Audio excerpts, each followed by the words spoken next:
wala na kayong karapatan or wala kayong pakialam kung paano nila ginawa yung birthday ng anak nila. 3.5 million ang nagastos nila Wamos. Ano naman ngayon kung nag-perform sila, sumayaw si Antoinette ng ganun, di ba? Ipinagtanggol ni China Roses ang couple vlogger na sina Wamos Cruz at Antoinette Gale sa mga bashers, na patuloy na ng babatikos at nagkukomento ng mga negatibo patungkol sa naging selebrasyon. Sa unang kaarawan ni Baby Meteor, mensahe niya sa mga bashers ay wala silang karapatan o pakialam kung paano ginawa ng magpartner upang i-celebrate ang birthday ng kanilang anak. Unang-una raw sa lahat ay hindi sila ang naggasto sa birthday party na iyon. Pangalawa, kung sumayaw man raw si Antoinette at nag-perform din si Wamos at ilan pa nilang mga kapamilya ay wala raw doong problema. Okay lang raw iyon dahil wala namang masama doon dahil regalo nila iyon kay Baby Meteor at ginawa nila iyon para mag-enjoy pati na rin ang mga bisita. Kahit naman raw children's party ang okasyon, maraming mga bata, ngunit marami rin namang matatandang inimbita. Katulad daw niya na ninang ni Meteor at mayroon pang mga bisitang iba. Hindi lang puro bata ang nagparty. Pinaghandaan raw talaga ng couple vlogger ang party dahil mismong siya ay saksi sa paghahanda ni Wamos at Antoinette.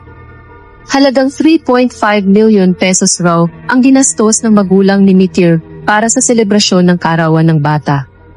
Ano naman raw ngayon kung nag-perform si Wamos at sumayaw si Antoinette ng ganun? Oo nga, at children's party iyon at may mga bata doon, mayroon namang mga laro na para sa mga bata gaya na lang noong Magic at Bubbles. Kaya raw pinaghanda ang mabuti ni Wamos at Antoinette ang party dahil inaasahan na nilang mga importanteng tao ang dadalo sa event. Kung mayroong mga magician, mga larong pambata, may paraffle. Pwede naman raw na mag-perform yung mga magulang ng celebrant. Para pag lumaki raw si Meteor ay makita niya kung paano ipinagdiwang ang kanyang unang kaarawan. Pag lumaki raw si Meteor at makita niya ang video ng mga kaganapan sa kanyang kaarawan ay siguradong magiging masaya ang bata. Napakaswerte raw ng bata dahil bihira lang ang ganitong mga magulang na ginagawa lahat ng bagay para sa anak. Nagpaka-sexy dance raw ang ina ni Meteor dahil ganun niya kamahal ang kanyang anak. Aminado naman si China na sobrang sexy ang naging sayaw ni Antoinette.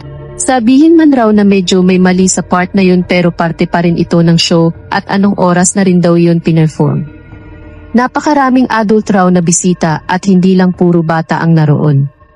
Kaya raw sa mga nambabash, huwag na sanang masyadong pagkatuwaan kasi raw sa totoo lang ay mahirap gumastos.